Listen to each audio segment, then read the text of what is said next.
آدم لم يكن شخصا عاديا، كان شابا هادئا محبا للتأمل والانغماس في الكتب، خصوصا تلك التي تتحدث عن أسرار الحياة والكون. لكن منذ أن رحل شقيقه الأصغر عمر تبدد كل شيء في حياته. كان عمر هو الأقرب لقلبه، شريكه في كل مغامراته الصغيرة وضحكاته البريئة.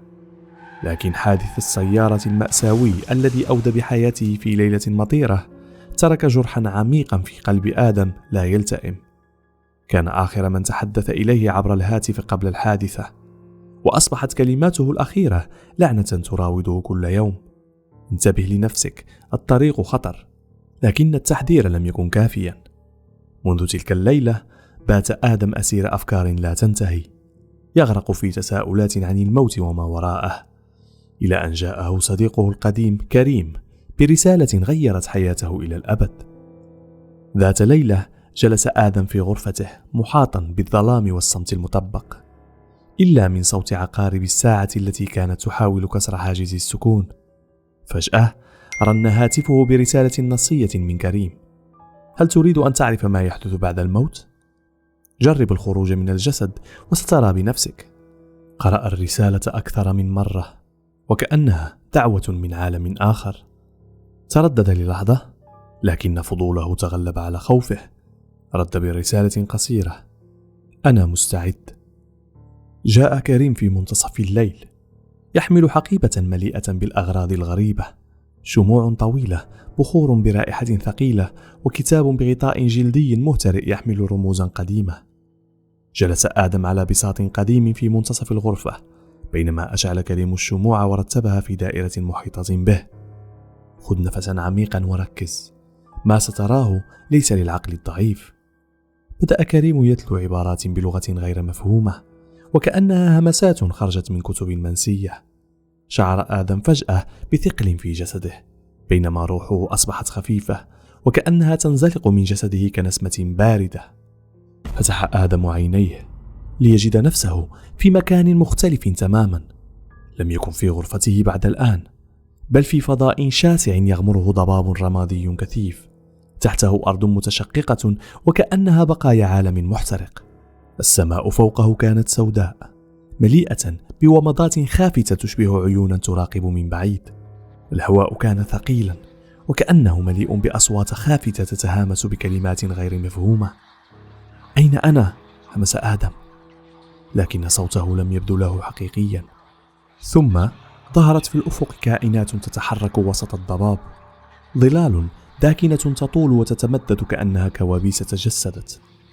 اقترب أول كيان من آدم، طوله تجاوز 3 أمتار، بجسد نحيل كأنه ظل خرج من عالم الأحلام المشوهة. كان جسده يلتوي كما لو كان يتكون من دخان أسود كثيف، ووجهه لم يكن له ملامح واضحة، فقط عينان سوداوان ضخمتان تلمعان كأنهما نفقان يقودان إلى العدم. ثم ظهر كيان آخر من الضباب، ثم ثالث، ثم رابع، ثم أحاطت به عشرات الكيانات. بعضها كان له أجنحة ممزقة، وأخرى كانت أذرعها طويلة جدا تمتد إلى الأرض. كانت أصواتهم خليطا من الضحك والبكاء والصراخ، وكأن هذه الكائنات كانت تحمل في داخلها أرواحا معذبة تصرخ طالبة النجاة. تقدم كيان أكبر حجما، أقرب ما يكون إلى قائدهم، وكانت له رأس ضخمة يشبه رأس حيوان، وقرون ملتوية تلتف حول رأسه كأنها تاج مرعب. اقترب حتى أصبح وجهه قريبا من آدم، وكانت أنفاسه باردة كأنها ريح قادمة من قبر مفتوح. همس الكيان بصوت زئير الرياح: لقد اخترقت عالمنا وستدفع الثمن. بدأت الكيانات تتحرك كأنها موجة مظلمة تزحف نحو آدم. لم تكن حركتها عشوائية، بل بدت وكأنها تتفق على تقطيع طريقه، تحاصر كل مخرج ممكن. حاول آدم الركض، لكن الأرض من تحت قدميه كانت لزجة، كأنها تمسك به لتمنعه من الفرار. أصوات الأنين والضحك المتداخل كانت تقرع رأسه كأجراس من الجنون. كان يشعر بأن أصواتهم ليست مجرد أصوات، بل رسائل مشفرة تخترق عقله وتحطم تماسكه شيئا فشيئا. لن تخرج من هنا، صرخت كيان أنثوي الشكل بصوت مشوه. وجهها كان يتغير باستمرار من ملامح فتاة جميلة وأخرى مشوهة بعينين خاليتين. حاول آدم تذكير نفسه بأنه ما زال حيا وما زال في جسده، لكن الرعب كان أكبر من كل عقلانية.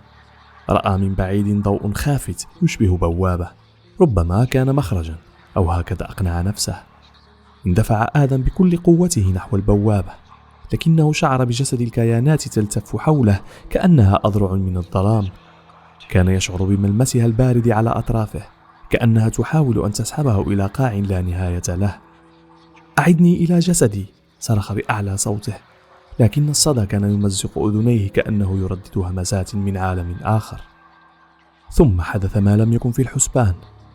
رأى من بعيد جسده جالسا بلا حراك في الغرفة التي خرج منها، لكنه لم يكن وحيدا.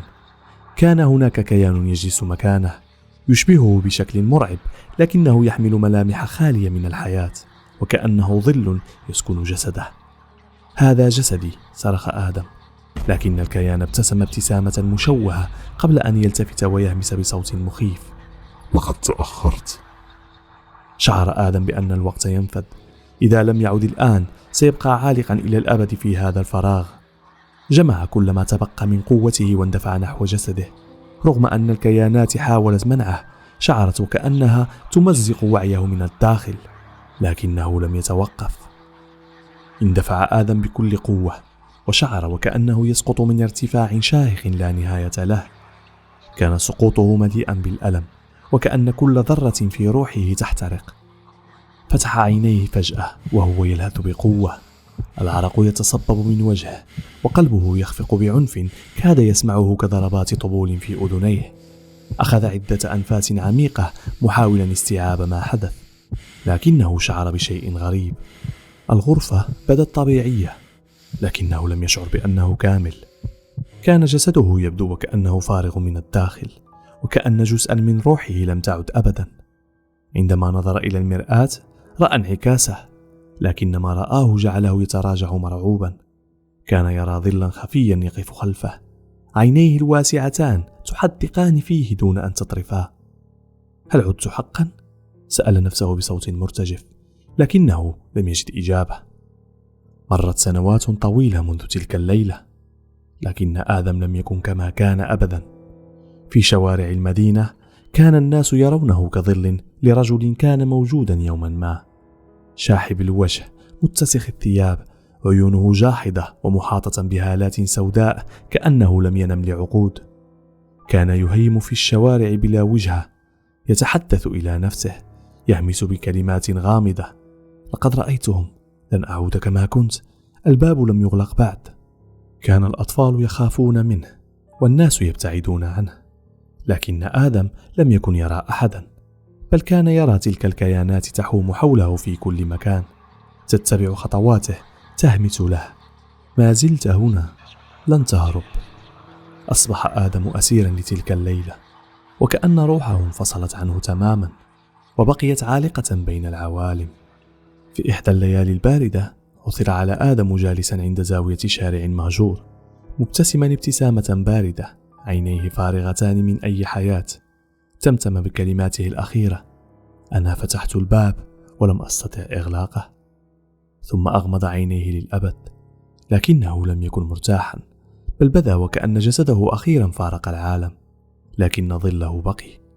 ويقال إنه في تلك الزاوية المهجورة كان بعض المارة يسمعون صوت همسات تأتي من العدم، وأحيانا يرون انعكاس وجه مرعب في نافذة مهشمة، يحدق فيهم بعينين فارغتين كأنه ينتظر من يفتح الباب مرة أخرى. إذا أعجبتكم القصة لا تنسوا الاشتراك في القناة وتفعيل الجرس ليصلكم كل جديد، وتركوا تعليقاتكم وآرائكم أسفل الفيديو.